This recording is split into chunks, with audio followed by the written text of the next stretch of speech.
Harper Miller had always believed her family was perfect. As the only daughter of the prestigious Miller family, she grew up surrounded by wealth, privilege, and what she thought was love. Her father, Jonathan Miller, was a powerful business magnate, respected throughout the city. Her mother, Eleanor, was the epitome of grace and dignity, the perfect wife and mother who had given Jonathan 3 children, Harper and her 2 older brothers, James and Michael. Until that fateful evening when Harper returned early from her semester abroad. The mansion was eerily quiet. Harper found her mother in the garden house, bruised and disoriented. Eleanor's elegant features were marred by a purpling bruise across her cheekbone. What happened? Who did this to you?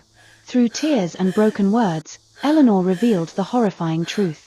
The next morning, Harper marched into the breakfast room where her father and brothers were dining with Sophia seated proudly at Eleanor's place. Harper demanded, her voice cutting through the morning pleasantries. Jonathan sighed, exchanging glances with James and Michael. Harper, your mother is unwell. She's been having episodes. Dr. Reynolds has recommended rest and isolation. Harper echoed incredulously. You mean the effects of being systematically poisoned by the woman sitting in her chair? Sophia's face remained impassive, but her eyes hardened. You think the woman who raised us, who has loved father devotedly for over 25 years, suddenly decided to become unfaithful?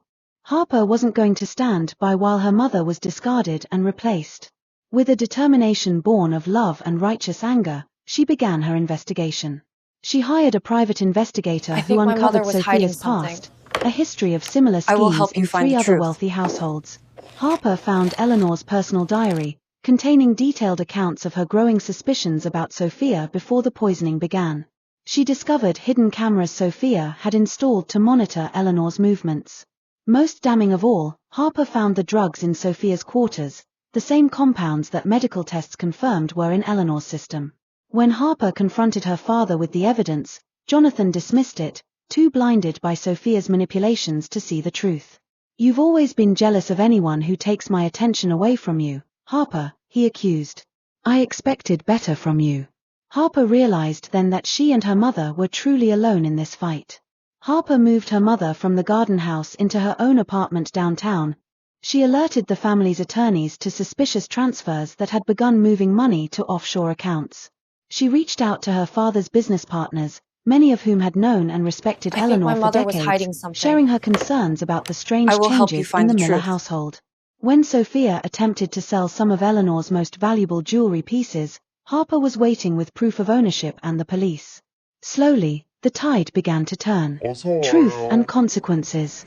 The final confrontation came during the annual Miller Foundation Gala. Harper arrived with Eleanor, now recovered enough to stand tall and face her accusers. The room fell silent as mother and daughter entered. She presented the evidence methodically, medical reports, financial records, the private investigator's findings, and Sophia attempted to flee, but security, hired by Harper, blocked her exit. Jonathan, faced with the undeniable truth, approached Eleanor slowly. I don't expect forgiveness, he said quietly.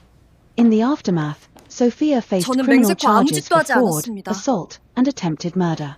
The evidence Harper had meticulously gathered ensured there would be no escaping justice this time. The Miller family began the painful process of healing.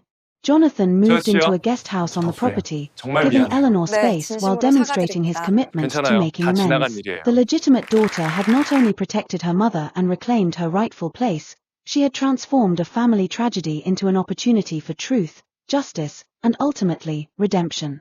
Sometimes, Harper reflected, it takes the shattering of illusions to reveal genuine strength and rebuild on a foundation of truth rather than deception.